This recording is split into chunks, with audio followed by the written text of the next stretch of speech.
Ben yaptım ulan. Ben öldürttüm Boran'ı, ben öldürttüm. Azem Albora ve Süleyman Baybars'ın ölümü planlı olarak yapıldı. Yani bu kişi iki aileyi birbirine düşürmek için iki aileyi birbirine vurdurttu. Gülizar Hanım eğer bu sezon bu olayı konu alırsa bu olayın altından da Ecmel çıkacak ve Ecmel'in Azem ve Süleyman Baybars'a kurduğu oyun flashback sahneleriyla izleyicilere gösterilecek. Ayrıca Ecmel bu planı Albora'nın başına geçmek için planladı. Fakat cezaevine girince Ecmel'in bütün planı suya düştü.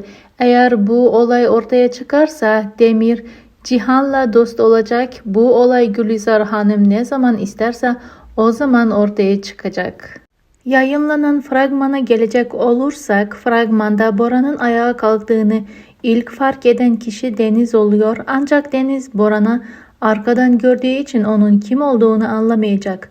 Boran kendine geldikten sonra ise Cihan ve Ali aralarındaki ilişkiyi bir süre Boran'dan gizleyecek.